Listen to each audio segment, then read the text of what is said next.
नमस्कार, मैं रघुनाथ प्रसाद आज चर्चा कर रहा हूँ ऑनरेबल सुप्रीम कोर्ट के द्वारा कल दिए गए जजमेंट की, जो बिहार में हो रहे कास्ट सर्वे से संबंधित है। 3 याचिकाएं दायर हुई थी बिहार में कास्ट सर्वे को तत्काल रोक लगाने के लिए। इसी तरह के तत्वों ने बिहार में नगरीय चुनाव में अत्यंत पिछड़ा वर्ग के आरक्षण को लेकर केसेस किए थे, पटना हाई कोर्ट से लेकर सुप्रीम कोर्ट तक, और उसमें उन्हें सफलता नहीं मिली। बिहार सरकार ने सफलतापूर्वक दिसंबर में 2 चरणों में चुनाव करा दिया और अभी 13 जनवरी को चुने गए सभी प्रतिनिधियों का शपथ ग्रहण भी हो गया। उसमें चूंकि चोट पहुंची थी, तो इधर फिर कुछ लोगों ने प्रयास किया कि बिहार में जो कास्ट सर्वे हो रहा है, चूंकि अगले वर्ष लोकसभा चुनाव होना है, यह पूरे देश के लिए बहुत ही महत्वपूर्ण हो जाएगा अगर बिहार सरकार कास्ट सर्वे कराने पे सफल होगी।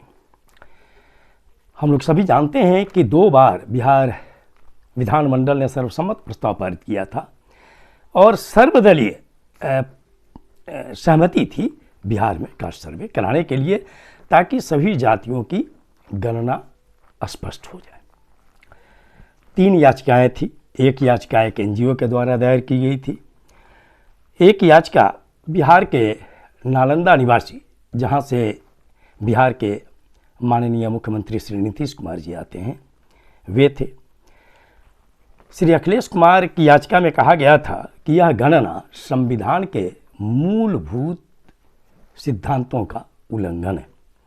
और तीसरी याचिका हिंदू सेना नाम की एक संस्था के द्वारा दायर की गई, जिसमें यह कहा गया कि ये जो जातिगत गणना होगी, इससे हर जगह द्वेष फैल जाएगा और बहुत बड़ी दिक्कत पैदा हो जाएगी समाज में अशांति फैलने का खतरा होता है। बहुत खुशी की बात है कि ऑनरेबल सुप्रीम कोर्ट ने इन याचिकाओं को यह कहकर डिसमिस कर दिया कि ये याचिकाएं सिर्फ पॉपुलैरिटी प्राप्त करने के लिए दायर की गई हैं, इन याचिकाओं में कोई दम नहीं है। सुप्रीम कोर्ट ने स्पष्ट कहा कि हम कैसे निर्देश दे सकते हैं सरकार को कि किस जाति को कितना आरक्षण दिया जाए और किनको क्या आरक्षण दिया जाए, ये बिना सर्वे के कैसे पता चलेगा। ऐसी परिस्थिति में जो न केवल बिहार के वरन पूरे देश के जो सामंती तत्व हैं, मनुवादी तत्व हैं, उन्हें करारा चोट पहुंचा है। हम सभी जानते हैं कि अंग्रेजी शासनकाल में 1881 से लेकर 1931 तक सभी जातियों की गणना हुई है हर 10 वर्ष पर। कहीं भी द्वेष नहीं फैला पूरे देश में, कहीं भी नहीं, कुछ नहीं हुआ। 1931 के बाद भी जो जनगणना होती रही है अब तक 2011 तक, उस जनगणना में भी हम सभी जानते हैं कि उसमें सभी धर्मों की जानकारी देनी पड़ती है, अर्थात धार्मिक गणना हो गई, और अनुसूचित जाति और अनुसूचित जनजाति की पूरे तौर पर गणना होती है। तो बच कौन जा रहे हैं? सिर्फ अन्य पिछड़ा वर्ग और उच्च जाति के लोग। तो जब अनुसूचित जाति अनुसूचित जनजाति की गणना हो ही रही है, जब सभी धर्मों की जानकारी मिल ही रही है, तब तो कहीं कोई विद्वेष नहीं फैला, कहीं कोई झंझट नहीं हुआ। फिर इतने लोग डरे हुए क्यों?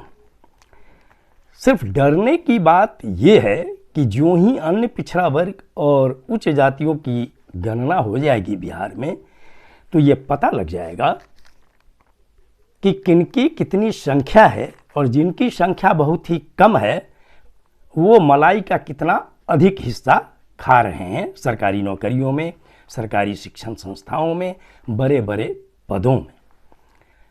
और इसी डर से वे चाहते हैं कि येन केन प्रकारेण कि कोई ना कोई बहानाबाजी करके, किसी न किसी अरंगाबाजी पैदा करके ये बिहार में कास्ट सर्वे को रोकना चाहते हैं। उन तत्वों को यह भी अच्छी तरह से पता है कि मई के अंत तक कास्ट सर्वे का रिपोर्ट आ जाएगा, सभी जातियों की आबादी पता लग जाएगी, यह भी पता लग जाएगा कि उनकी आर्थिक स्थिति क्या है, यह भी पता लग जाएगा कि उनका प्रतिनिधित्व विभिन्न क्षेत्रों में क्या है। और इसका प्रतिफल यह होगा कि पूरे देश में इसका असर पड़ेगा। पूरे देश में ये भावना फैलेगी कि जैसे बिहार सरकार ने सफलतापूर्वक यह गणना करा ली, हर राज्यों को करना चाहिए। और जब ये स्थिति होगी, हवा बहेगी, तो सभी सरकारों के साथ मजबूरी होगी। और अन्य पिछड़ा वर्ग चूँकि जगा हुआ है, इसीलिए इसका असर यह होगा कि भारत सरकार को भी सोचने के लिए मजबूर होना पड़ेगा। जो 2021 की जनगणना बार बार रुक रही है, अंततः 2021 की जनगणना जब भी हो सकता है कि भारत सरकार को देश हित में यह निर्णय लेना पड़े कि अब सभी जातियों की गणना करा देने में ही भलाई है, ताकि जो पिछड़े रह गए समाज के, चाहे किसी भी जाति को हों, उनके लिए कौन सी विकास की योजनाएं, कौन सी कल्याण की योजनाएं बनाई जा सकें और उनके लिए रिजर्वेशन पॉलिसी में क्या फ़र्क लाया जा सकता है। और चूँकि भारत सरकार भी अच्छी तरह से जानती है कि बिहार का कास्ट सर्वे पूरे देश के लिए तो जागरण का काम करेगा ही, 2024 के लोकसभा चुनाव के समय यह महत्वपूर्ण मुद्दा हो जाएगा। इसीलिए मैं समझता हूँ कि इसमें सभी दलों को अब लोकतांत्रिक तरीके से यह प्रयास करना ही चाहिए कि सरकार 2021 की जनगणना में सभी जातियों की गणना कराए। यही देश के हित में होगा। ये वीडियो आपको अच्छा लगा हो तो निश्चित तौर पर लाइक करें, शेयर करें। अब तक मेरे चैनल को आपने सब्सक्राइब नहीं किया तो सब्सक्राइब करें, बेल आइकन को अवश्य टच करें, ताकि मेरे हर आने वाले वीडियो का नोटिफिकेशन आपको तुरंत मिल जाए। आप सभी लोगों के लिए शुभकामनाएं। धन्यवाद। जय हिंद।